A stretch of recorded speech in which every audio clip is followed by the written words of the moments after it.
This next few episodes are based on the 8 Steps of Change Management by Dr. John Kotter.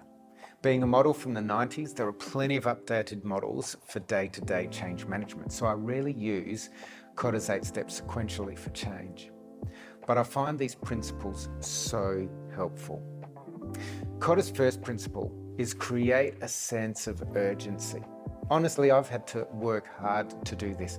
I'm your low friction guy. I don't want to create stress in the workplace. However, I've learned that people don't change if they're comfortable.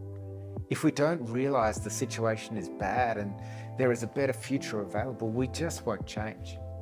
In the words of Kotter, we must make the status quo seem more dangerous than launching into the unknown. Do you remember the Blackberry smartphone? In September 2011, Blackberry held a massive 20% market share in phone sales. Business people loved the mini keyboards. However, complacency set in and they failed to see the need to change their product. And in just 5 years, the company reduced in size by a whopping 75%. Complacency, maintaining the status quo or removing the friction can really hurt you. At some juncture, Blackberry undoubtedly reached a moment of realization, acknowledging that something had gone awry. However, they remained complacent. So let me ask you, do you have a frustration, a pain point in your organization, your family, or your team? Can you sense the underlying unease, the haunting ache within that group? Imagine allowing that discomfort to persist for another week. That's manageable, right? Now stretch that timeline to 5 long years.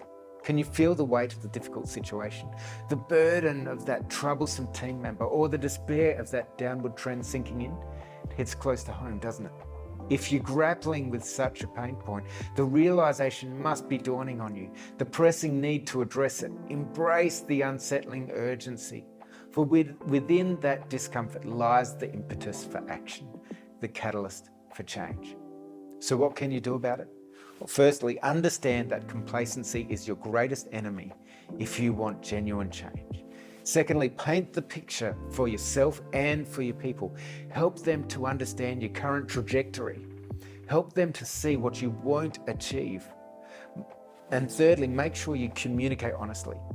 Don't create false scenarios to create fear. This will only hurt your leadership and change efforts in the future. If you have a personality that naturally wants to de-stress situations, you might need to borrow someone else who can bring that sense of urgency and stress. Or you may need to practice how you are going to create urgency in the mirror before you have that meeting. Hey, if our exercise revealed a problem for you, act now. Without urgency, change won't happen. Talk to someone about it. Set time aside to think through possible solutions. Organize some coaching.